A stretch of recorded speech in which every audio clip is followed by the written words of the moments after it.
Welcome back, everybody, to the AIN podcast. It is me, your friend, Dane, joined always and forever by my co-host, Jane. So today we've got someone new in the podcast studio named Rocky AIN. Of course, we add AIN to every guest speaker we have. This is Rocky AIN. He is an expert on trains. So this week we're going to be talking about trains. I want our lovely co-host Jane to tell us a little bit about what we did last week, just as a review. So last week our subject was actually rain. So we invited a cumulonimbus cloud onto the podcast, episode 15. Right. There was a lot of talk about rain, torrential. It got a bit emotional. Yeah, light rains, hard rains, rains that come up from the ground. I remember last week I really the waterworks started to happen when I learned about the water cycle. I didn't realize that being a cloud and dropping rain was so emotional. I didn't know. Yes, Dane, and it's actually raining outside, and it's perfect that we had that episode last week because now we know so much about rain and how it contributes to our life, which is why we wanted to invite Rocky AIN on this week to talk about trains. Right. Since, Dane, I don't know about you, but I know very little about trains. I don't know much about trains either. Here on the AIN podcast, we want to talk about everything AIN just to let our viewers empathize with things that are AIN related. I know for me, I'll never see rain again without crying because I know the story of rain. So you're getting the waterworks up again. Yeah, I know. I can't believe it's raining out right now. I can't stand it. But anyway, rain was last week. This week are trains. But before we get into trains again, we want to thank our sponsor today, propane. Of course, propane is used to power your brain. Am I right, Jane? I don't suggest you ingest propane, but yes, grills cook food, and that food can power your brain. Right, exactly. Inhaling gas of any sort, including propane, is not good. If you are pregnant or expecting to be pregnant, probably don't use propane. I cannot recommend propane enough. I will say, though, it does stain a little if you... if you let it pour out a little bit, but if you keep it safe. Jane, propane is a gas. It doesn't pour. Anyway, enough of that silliness. Thank you, Propane, for sponsoring the AIN podcast. It's always great to have you on every single week. Anyway, Rocky, please tell us about trains and introduce yourself. All right. Hi, I'm Rocky, and I'm just happy to be on the podcast. You mentioned that you guys don't know much about trains, and that's okay because Congress doesn't either. And they're investigating a series of rail disasters that they kind of allowed to happen. But we're not talking about that on the podcast because that's modern trains, and modern trains are not very interesting. What we're talking about instead is the transition between, or the distinction between steam and diesel locomotives. Oh, okay. Well, now I'm kind of curious about the derailment. Maybe we can get back into that a little bit later. I mean, everything AIN and train is what we want to learn about. But what is the difference between diesel and locomotive? Or what is it? Sorry, what? Diesel and steam. Okay, yeah. Start us off, my main man, Rockane. Welcome to the AIN podcast. Wonderful joke, Dane. Thank you, Jane. Right, so stupid little transformers and I guess to start off, so listeners at home, Rocky AIN has brought in so many trains, and in the studio we have a bunch of trains set up. So we've got a black train, a blue train, a red train, a green train. They all look a little bit different from each other. The one that's on the track right now, it looks like an old school train from what year is this train from? So this one's from the turn of the century. This is what's called a switching locomotive.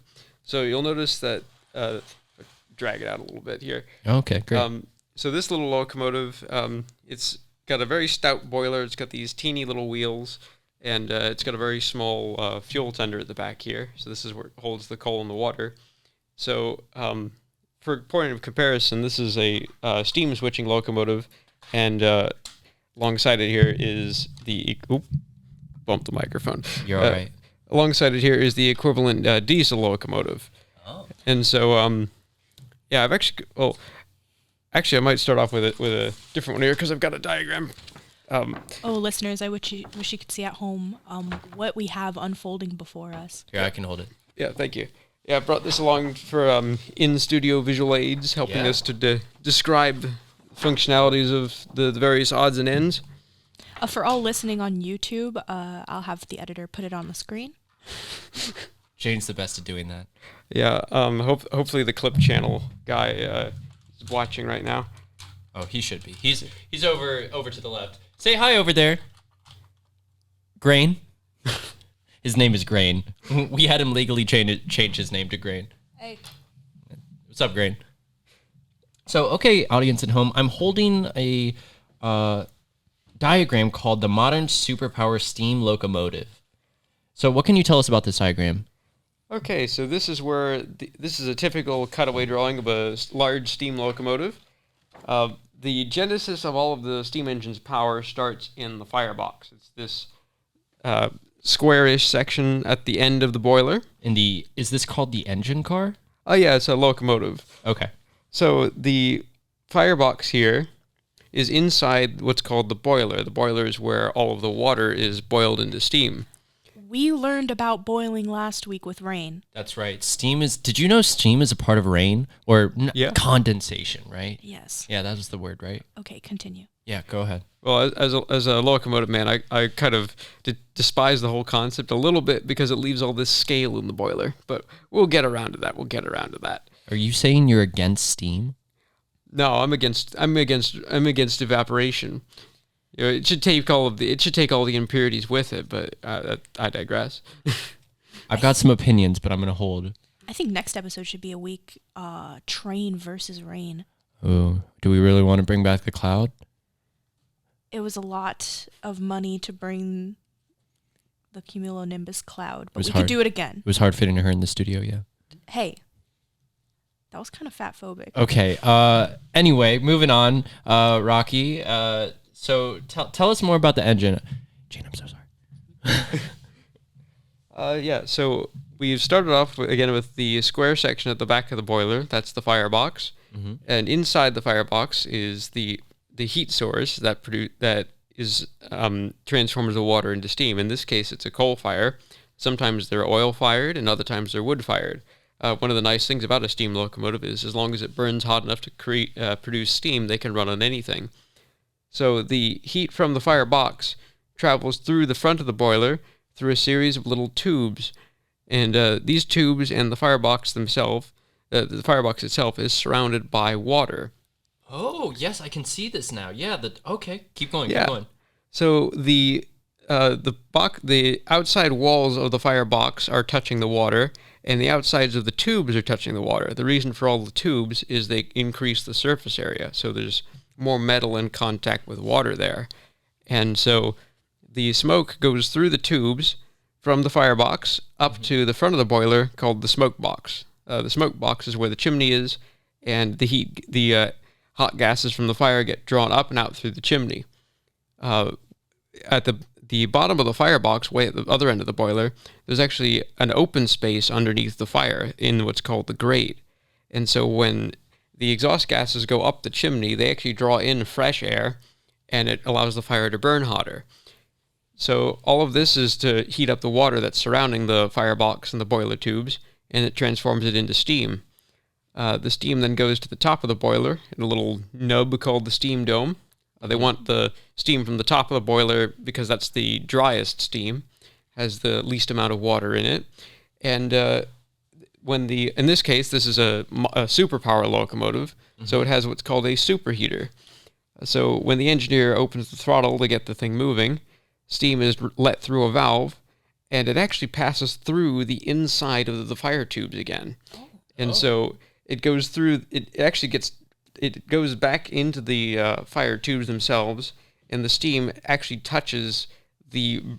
directly touches the tubes carrying the steam directly touch the exhaust gases from the fire before they pass down through the cylinders.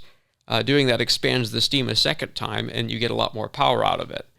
And from there, the steam goes through the pistons that push the connecting rods to turn the wheels.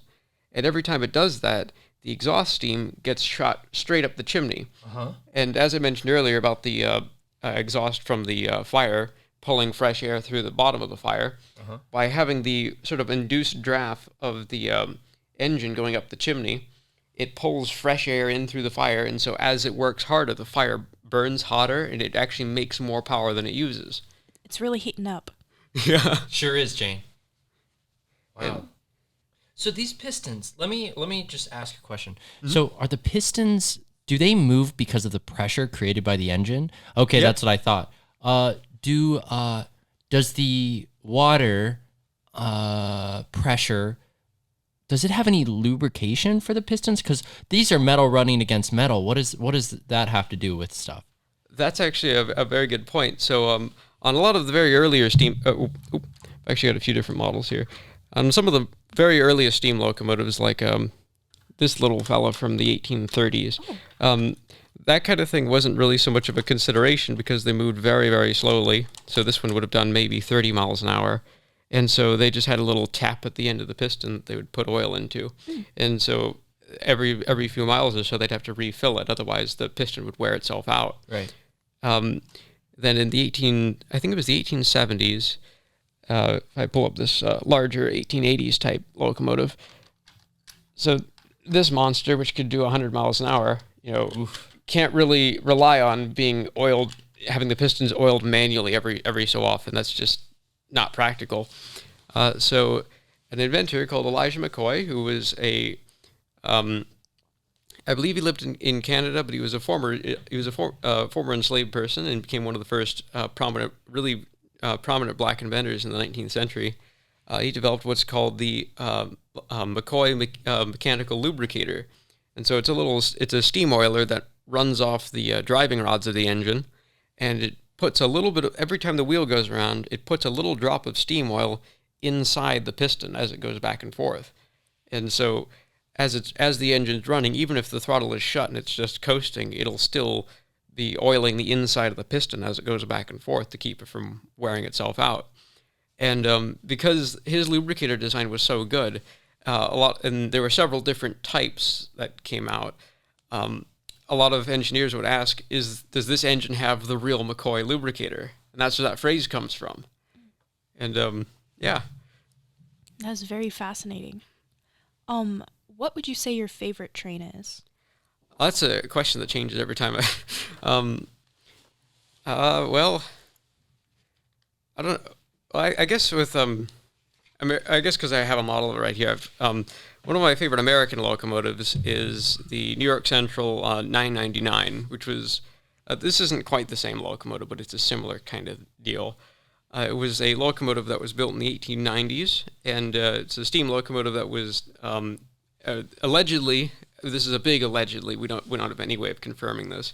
Was the first to reach 100 miles an hour. Wow.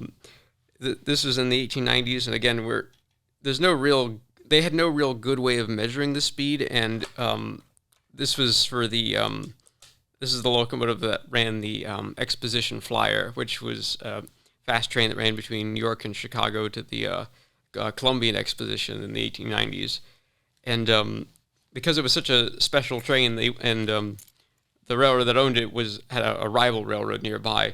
They wanted to claim that they had the first locomotive to reach 100 miles an hour and also the faster run between the two cities. And so they came out with this type locomotive, kind of like this, where it's got very, very tall driving wheels, and those are for speed at the expense of pulling power.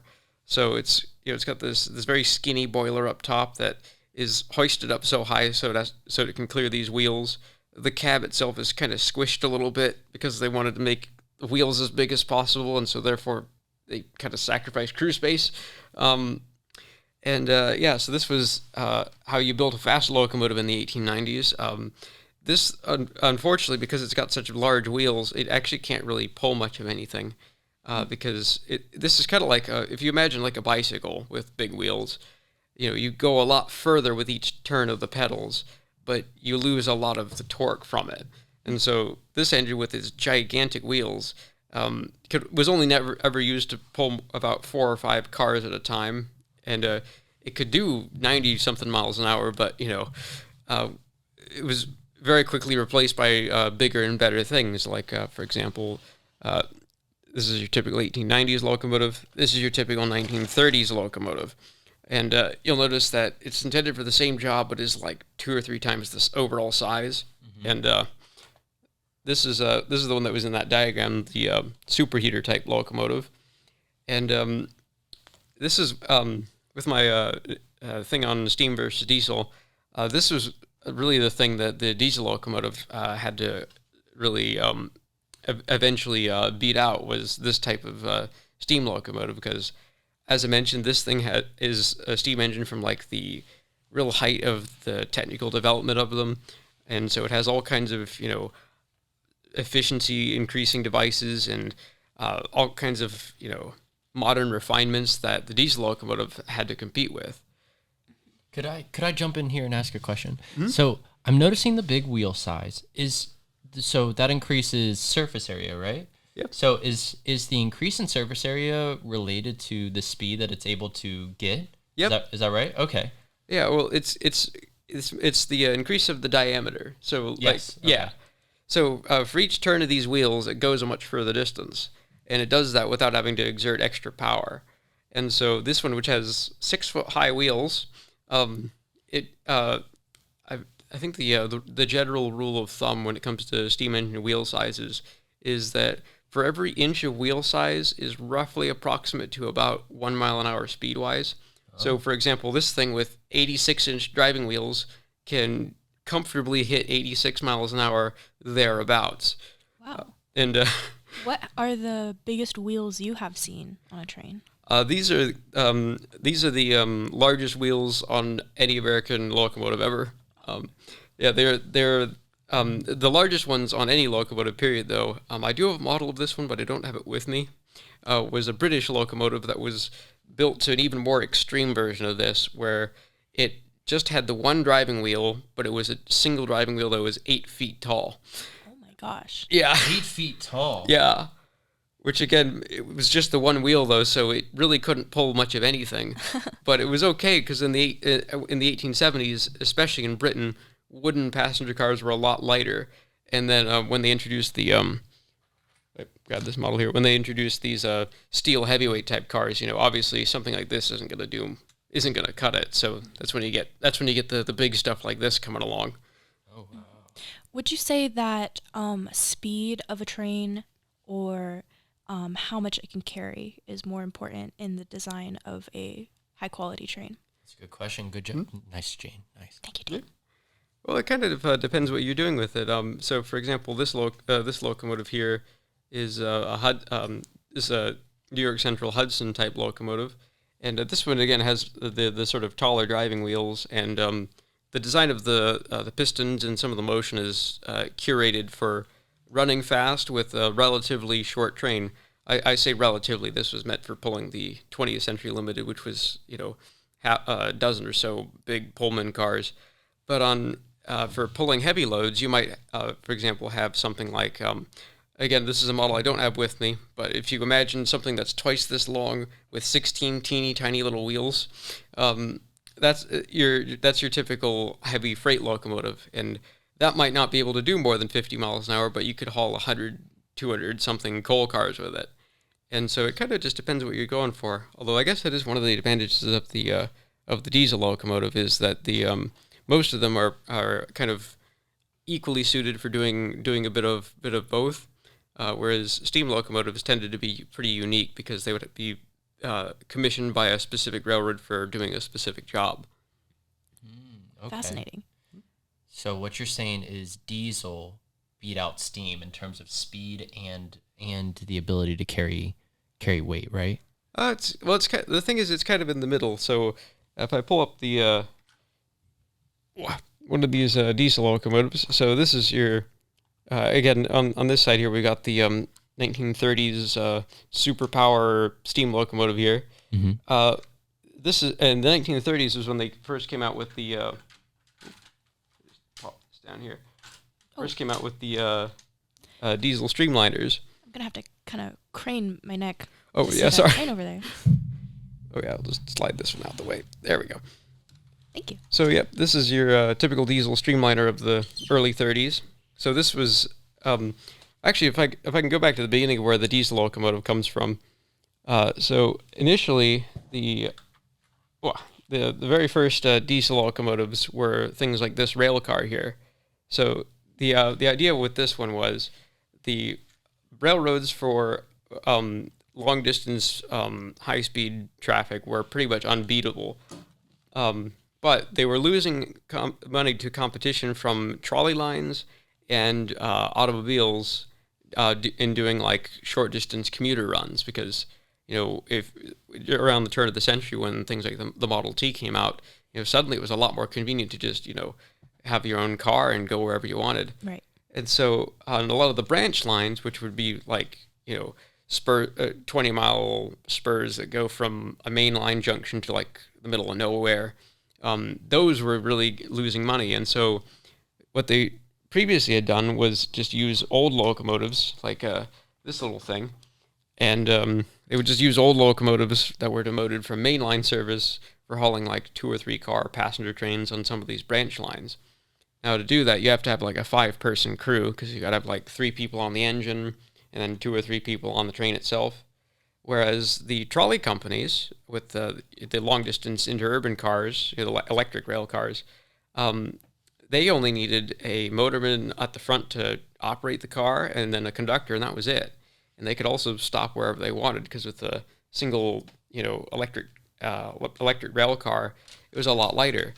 And so the railroads for their branch lines, they were kind of looking at doing a something that was kind of in between both areas of technology. So what this is here is it's basically one of those passenger cars, but they've put a diesel engine in it, or in this case it's a gasoline engine.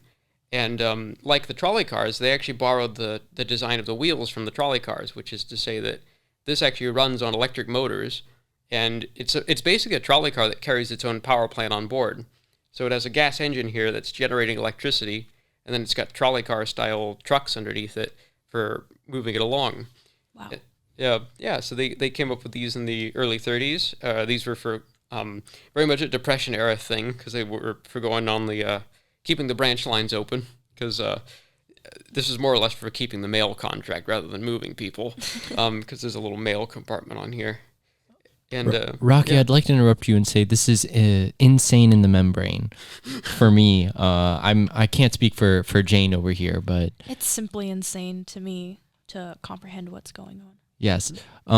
What is a branch? Oh yeah, so a branch line. So for example, if you can imagine a big mainline railroad that goes from like New York to Chicago. Okay. A branch line would be like a spur that connects to that main line that goes from like, I don't know, let's say I'm trying to think of some local examples, like so there was for example, there was a branch line that went down to Hocking Valley from Columbus. Okay. On the C&O main line. The C&O main line itself goes from Columbus all the way down to like Virginia, but that Hocking Valley branch line is just a little spur that goes from the junction station out to like a rural town somewhere. Oh, okay. Hold on. A branch on a tree is like an offshoot from the trunk, right? Exactly, yeah. And so could it be that a branch, when talking about railroads, there are like main lines and then branch lines? Is that right? Oh. Yeah, so they kind of just spur off and go to points of interest that, full-size train wouldn't be justified for. Oh. And that's why they liked little rail cars like this, because, not an awful lot of people are going to these like, wayside stations, So Yes. you only need something like this, because, on a typical, let's say, on a Tuesday, on like, I don't know, the Everett Railroad or something, you're going to have like maybe a dozen people going either way, because, Jinx, sorry, it's a little thing we like to celebrate. But so then this is kind of where diesel locomotive technology starts, is, just having these self-propelled rail cars on lines that, otherwise don't make a profit. But then they decide, well, this thing is just able to move on its own. It can't really pull much of anything. But then they figured, well, where's another area that steam engines aren't very efficient, and that is in yard work. So if I grab the... I don't think many trains would be efficient at yard work. Am I right, Jane? Have you ever seen a train operate a lawnmower? I know I haven't, but I kind of want to see one. Ooh, wouldn't it be cool if you... Okay, so picture a train, right? I got a train pictured, and then on the sides of the train, you just have like 20 feet of lawnmowers. Just out there making sure all the gas. Ooh, rock. Ooh. So trains are near forests sometimes, right? Like train tracks run through areas and they need a lot of flat space.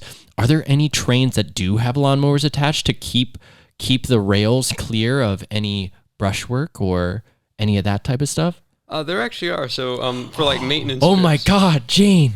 I'm only saying this because I've done it. So for like maintenance work, sometimes they'll take like a flat car or a locomotive or something, and especially if they're getting rid of weeds, sometimes they will have like specialized weed sprayer cars that just keep weeds out of the track. Because this is awesome. Audience, you can't see Jane's face here, but she is making just the most baffled expression right now. I just about guffawed. Wow. I thought it was a dream, and knowing it's real. I know we talked about the rain episode earlier, but the emotion might get a little intense in this one too. I'm passionate about landscaping too, Jane. I know. Continue. Yeah, please. Why are trains on tracks? Why do they need tracks? Oh, so it's more of an efficiency thing. So the wheels themselves, there's actually a really interesting thing that's going on between the wheels and the rails. So the actual wheels themselves on the rail cars, they're actually sort of slightly concave. Okay. And so they're slightly cone shaped. And so when the cars roll along, like if I move this out the way, the car itself, there's an amazing amount of efficiency because there's very little friction on the rails, and between the wheels and the rails, it's pretty smooth. Okay. And so I was gonna say if there's friction involved. And there's very little friction. Yep, and so because the wheels are concave, they actually don't touch the inside edge of the rail any. Okay. And so they just kind of glides. There's a little bit of a lip on there just to keep it from sliding off. Do they hook into the tracks? Because here's a hypothetical, right? A train is going up a hill and then down a hill. What's to keep a train going at a high speed from derailing and jumping off the track? That's mainly the air brakes, actually. The locomotive and the cars themselves weigh so much that they kind of keep themselves on the rails. And they've also got the sort of concave wheels that I mentioned, so they don't... naturally, they actually want to gravitate towards the middle. And so they're kind of self-regulating. So I mentioned air brakes. Air brakes are kind of one of the things that's been... that Congress has been discussing recently that is just reminded me that these people don't know what they're talking about, and they're making laws. Absolutely. Yeah. So the air brake system, if I just set up a little... It seems like there's... Here. Sorry. It seems like in Congress there's a little bit of brain drain, huh? A little bit, yeah. It seems like in law that considering the true nature of trains is hard to maintain. Yeah. Hard to maintain that brain. Training. They've been using a lot of like words that they don't understand, and it's truly a shame. A shame. It's insane. Yep, so if we already used that one. Jane, it's okay. Sorry. Don't worry about it. No, don't apologize. We're all here in the AIM podcast learning about trains. Oh gosh, I had another question. Adjacent to trains are planes, of course, and I wanted to know, has a plane ever been launched off of a train? That would be insane. It'd be hard to wrap my brain or my cranium around that display. That's enough. Okay. Because I know planes need a certain level of speed to gain altitude, and I'm thinking if I put a plane on a train at the top and got up to, how fast can trains go? Well, that's kind of an ambiguous question. So I think what you're talking about, there was actually a proposal in the early 1980s for a spacecraft that would launch that way on a launch rail. Oh my gosh. That's so cool. Yeah, I don't know how serious the proposal was, but it was interesting to look at. Would you mind if I went back to the thing on a steam burst diesel? Oh, sorry. I just got so excited thinking about a plane and train fused. Yes, please. Yeah.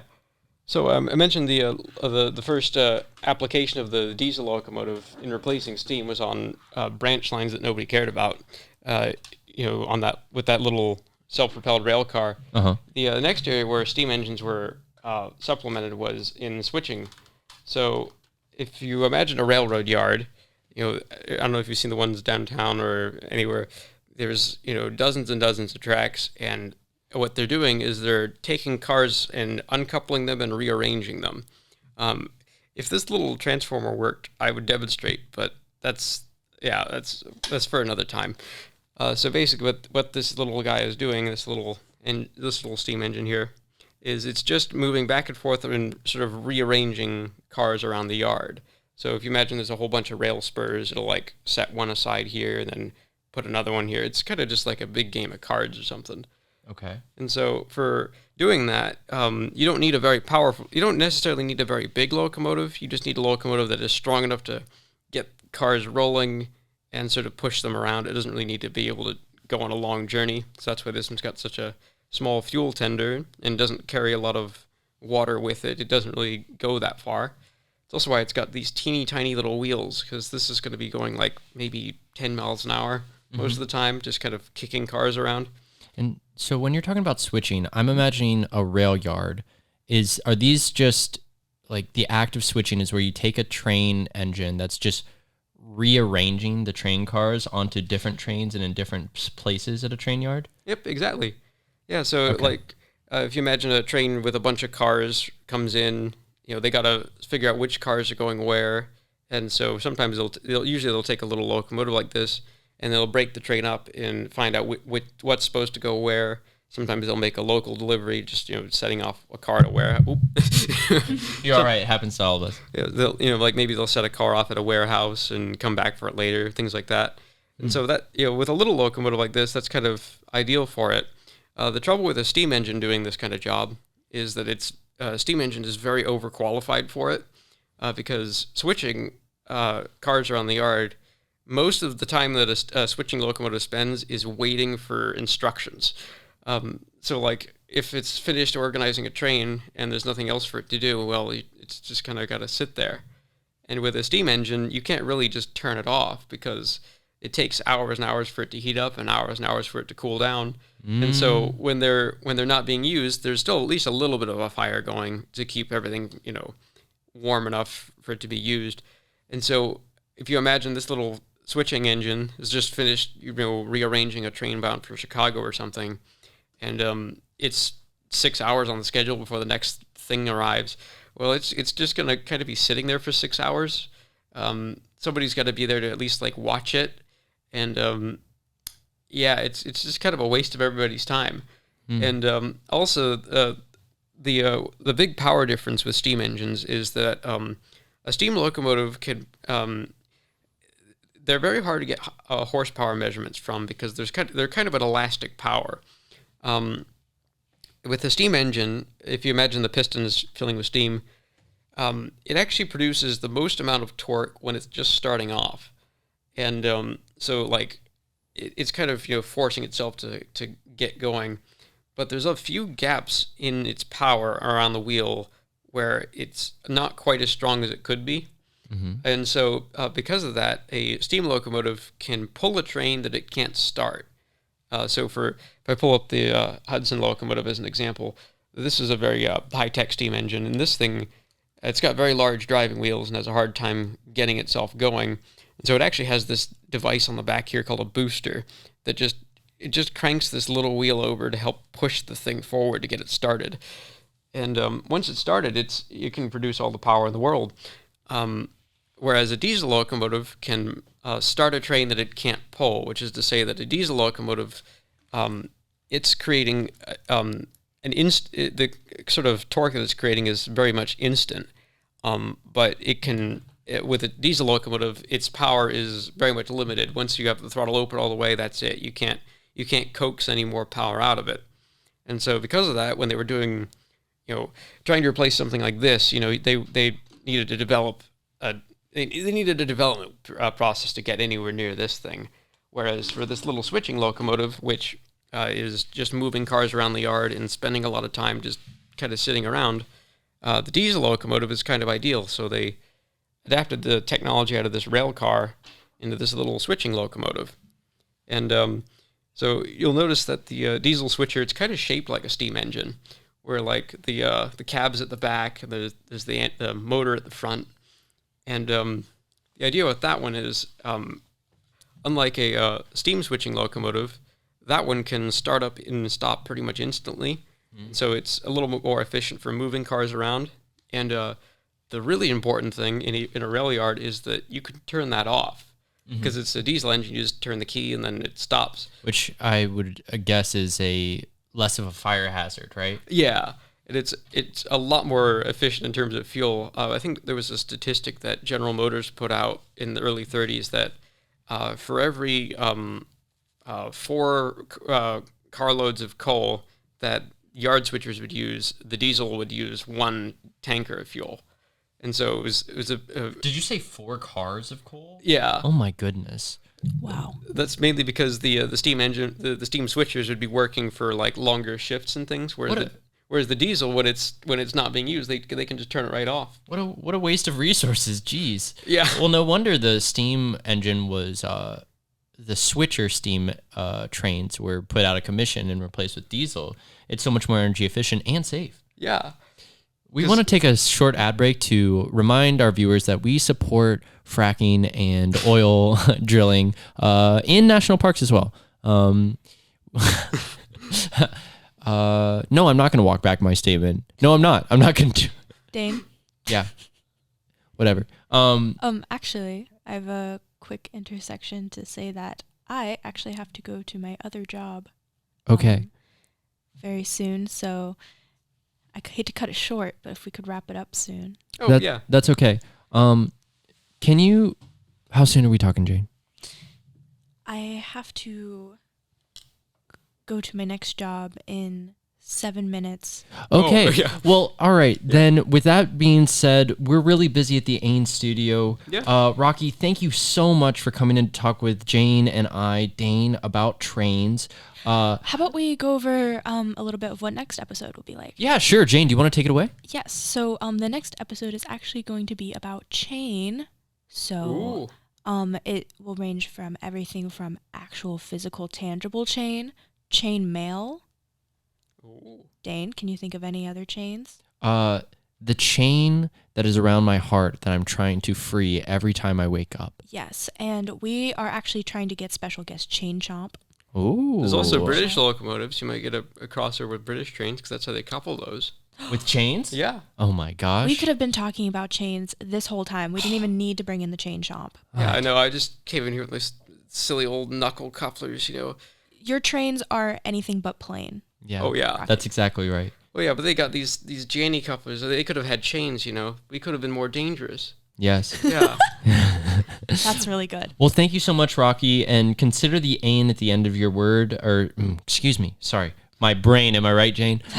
Consider that AIN a part of your name now. So, everyone, remember to think of all the AINs that you should be grateful in your life before you go to bed tonight. If you're listening to this in bed, thank you so much. I hope you have wonderful dreams. Yes. I agree with you, Jane. Thank you so much for being so delightful. Rocky, thank you so much for being so delightful. Yeah. This has been the AIN podcast. See you next week. See ya.